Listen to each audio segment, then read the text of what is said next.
I'm now joined by Republican Congressman from Florida, Michael Waltz, and also a retired Green Beret. Congressman, thanks for joining me. So listen, you had, and I'm heartened to hear this, and I want to get your take. You had the military men and women on the ground actually warning the White House and the State Department that the Taliban was moving really quickly and they needed to take a different course of action. The White House failed to act, but at least the military got it right. Does that hearten you to know that at least the military men and women got the ground?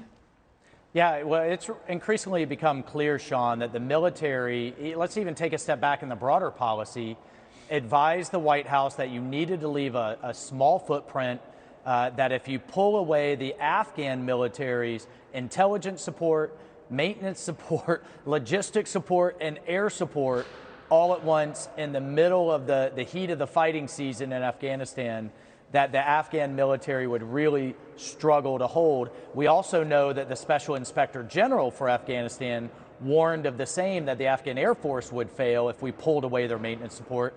Biden didn't listen. It's clear that he came in believing he was the smartest guy in the room. He had a chip on his shoulder back from the Obama days when he thought we should have just completely pulled out back then. Guess what? We did that over in Iraq, and that led to the rise of the ISIS caliphate. Now we have repeated that same strategic mistake. Now we have the Taliban caliphate, and ISIS and Al-Qaeda fully intend to hit us again. So what you're saying is this was not pure military brilliance. I mean, a junior in high school probably could have seen they needed more assets on the ground and shouldn't have pulled out so fast. But what got me with this story was that this was reported in the Washington Post, and they got the report from a Freedom of Information request that they put in. But they didn't actually release the report to the American people. I mean, we should actually know this. They should have let us know what our commanders were saying on the ground and the failings of the White House and the State Department, right? No, it's absolutely right. And I tell you what, who deserves the answer the most are those 13 Gold Star families, right? Whose sons and daughters shouldn't have been trying to defend an airfield sitting in the middle of a population of 4 million people in Kabul, trusting the Taliban, this kind of notion of good terrorists are going to help us against the really, really bad terrorists. That was a failed strategy all along.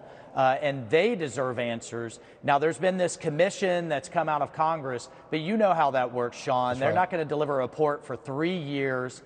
This is political foot dragging. Biden knows what a disaster this was, and we are not getting the answers. The American people aren't getting the answers, but most of all, those families aren't getting the answers and the accountability that they deserve. But I also think the families and American citizens, when there's such a failure like this, they want someone to be held accountable. I mean, should Mark Milley be accountable? Should Lloyd Austin be accountable? I mean, no one has been accountable at all for this failure. Yeah. Look, even the Dutch defense minister resigned over this debacle. But I think at the end of the day, it lies in the White House. Biden was honest in saying the buck stops with him. I think the decision was made by him against the advice of the military. And the other problem was that the State Department was in charge of the entire withdrawal operation. It's also become clear, despite bipartisan pleas, Republican and Democrat, all veterans who knew what was going to happen, we started back in April saying you have to begin the evacuation now while you still have military assets on the ground.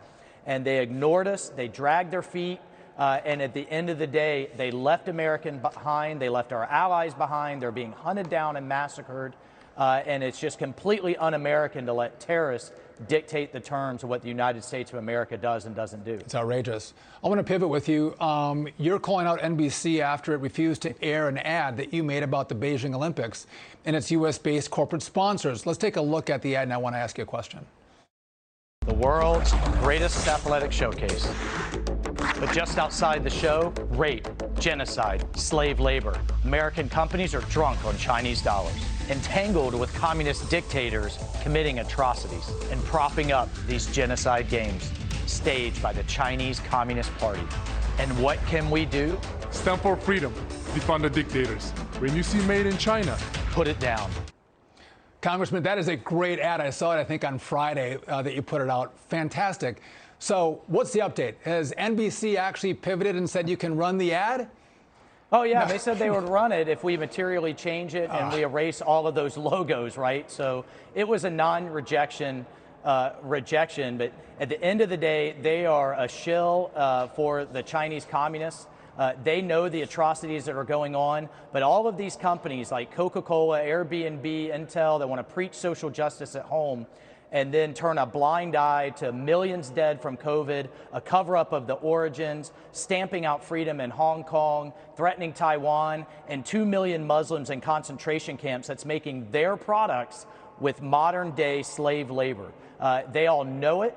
And they're complicit. And here's the thing, Sean, we're going past them. I don't trust these CEOs and woke corporate boards as far as I can throw them. We're taking the message to the American people. When you see Made in China, put it down. It's not just a human rights issue, it's a national security issue. China intends to dominate the United States. They tend to replace us, and their military buildups being funded with American corporate dollars, and enough is enough. And you know, Congressman, we have a great history of American companies competing globally. We believe in American-style capitalism.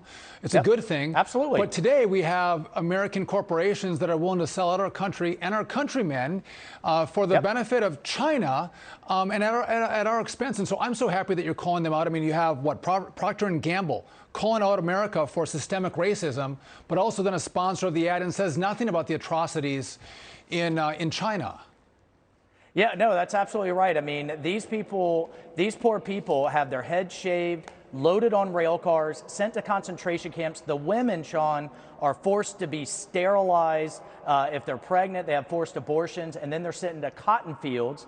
That then's the cotton that Nike uses, or they're sent to manufacture computer chips that Intel uses. They're sent into the fields at the end of the barrel of a gun. And all of these woke corporations want to pretend it's not happening. And we're not going to let them get away with it. And you know, in the meantime, Olympic ratings are in the tank. I heard from some colleagues from a diner in my district that the waitress refused to turn on the Olympics when asked by a patron, said, "We don't support genocide." So the American people are getting the message. They have a conscience. They know what's at stake. And, you know, again, Made in America is a national security issue as much as it is a jobs and human rights issue. You know, Congressman, I love the Olympics. Right? I haven't watched it at all. Good. But what's happening here is 1940s Germany, and that American companies are complicit is I mean, it's outrageous. And thank you for standing up and pushing back. Let's buy in America. Thanks for joining me tonight. I appreciate it. Okay, thanks, Sean. All right.